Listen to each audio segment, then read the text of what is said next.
Hey everyone, I'm Neil Ottesen with LegalSoft's podcast, and I've got a special guest today. His name is Dan Taft.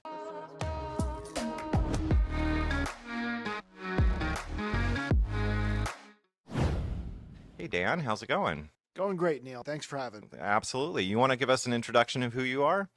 Sure. I'm Dan. I am the director of social media marketing and SEO here at LegalSoft. So I work with all the clients, all the law firms, Yeah. and yeah, that's what me and my team do here is everything social media marketing and SEO related. Well, fantastic. Thanks for joining me today. So, rumor has it you have a podcast for lawyers. You want to tell us a little bit about that? Yeah, so it's called Just Settled. And we've been doing it for a while now. Basically, we have clients come on the show and talk about any case really they may have settled in the last few months or year that either was a large settlement, substantial restitution for a client that really helped them recover and kind of get justice, or they're always some version of that, but a lot of them also have a very interesting narrative or sort of story element that makes them a unique case that these lawyers may have been working with. Yeah. Do you have any crazy stories to share from the podcast?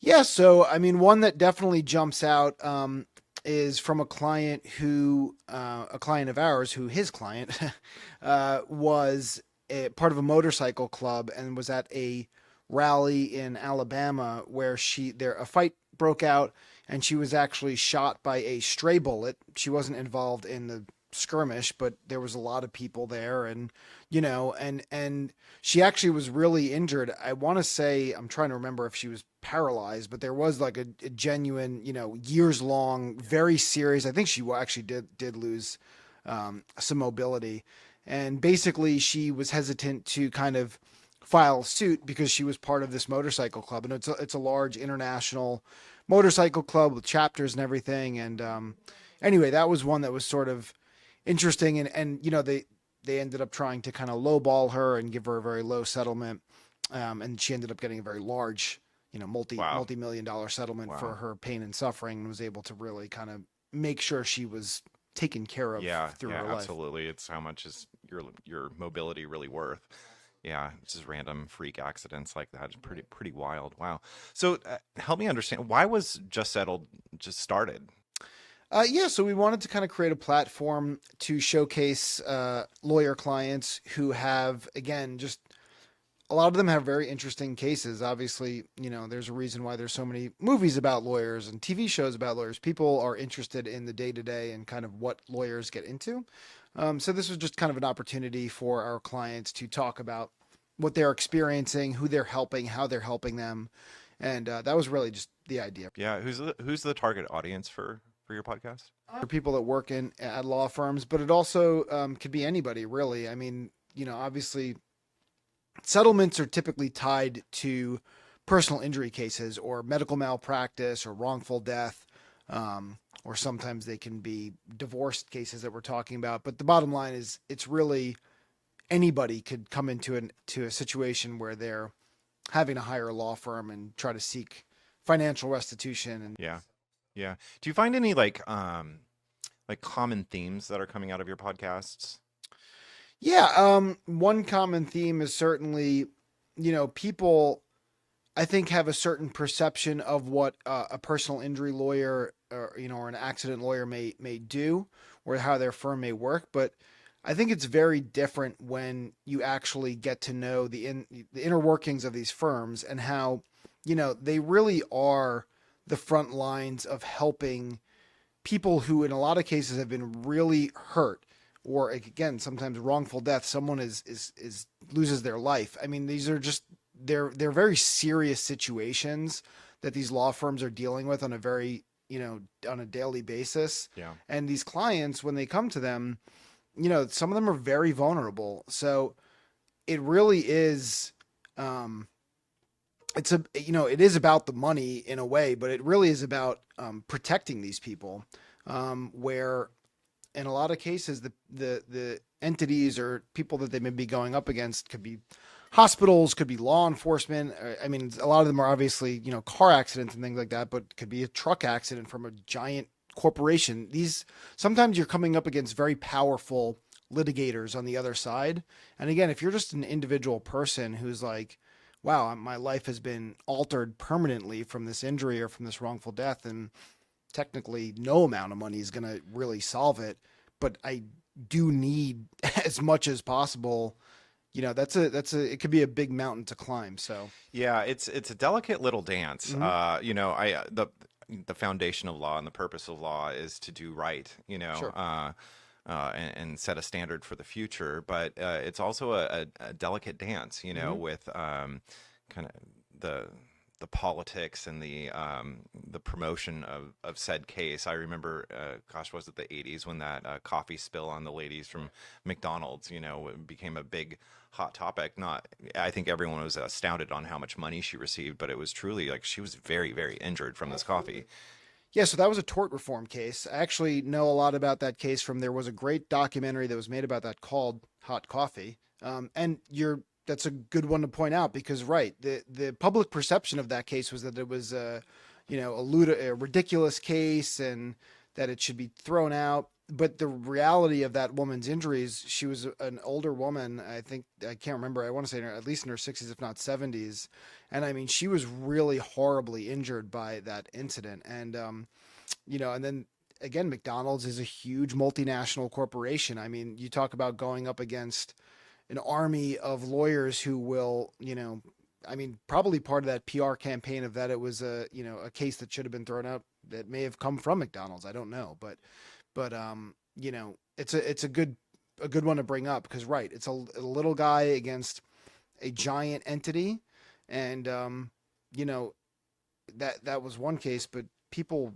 again they can get so badly injured or even lose their life in some of these cases, and that's where Yeah, I hear about it periodically. Like there's some cases that just go viral. I think Johnson and Johnson had one recently with mm-hmm. their talcum Yep. powder, and then what is it? Like there was this weed killer thing that is also, Roundup yeah, probably. Roundup is Yeah. also kind of in the news as well. Mm-hmm. That's very, very interesting. What do you hope to like? What is the core vision of the podcast or the core purpose? I know you talked about why it was started to begin with, Yeah. but what do you hope? How do you hope to have it evolve? Yeah, well, I mean, again, I hope that it sort of reaches as wide of an audience as possible and lets whoever is seeing it know if they do ever come across this kind of situation where they are injured and someone else is liable for that, that there is recourse, that there is a path to sort of seek justice and accountability. And again, sometimes that's person versus person, and it can be on like a lower scale or a scale where it's not against a giant company or against a hospital or against somebody like that. But sometimes it is, so people need to kind of know that there is a pathway and an avenue out there for them, and that in the United States you're protected by the Constitution and the laws of the land. There's systems in place to basically ensure that if someone wrongs you or if someone injures you, that you can actually go after them and get some restitution for what happened. Yeah, can you share some of the best practices that lawyers have shared? Yeah. So one is certainly, at least in like car accidents, for example, there's always like a police report. Those are things that you want to kind of get copies of. Again, I don't want to be giving out legal advice here, but I do learn a lot from these lawyers, and there's certainly like protocols and things that they follow. Just being seen by a doctor, if you're injured, you definitely want to have someone look at you. So this stuff is just there's a paper trail. I mean, again, everything kind of comes to a paper trail. I guess that's the police report thing too. It's like you're going into a legal matter in a legal case. There is going to be evidence and things presented and witness testimony, anything like that that could kind of support your narrative or support or show that proof of liability on whoever wrongfully injured you. Those things are important to document. Yeah.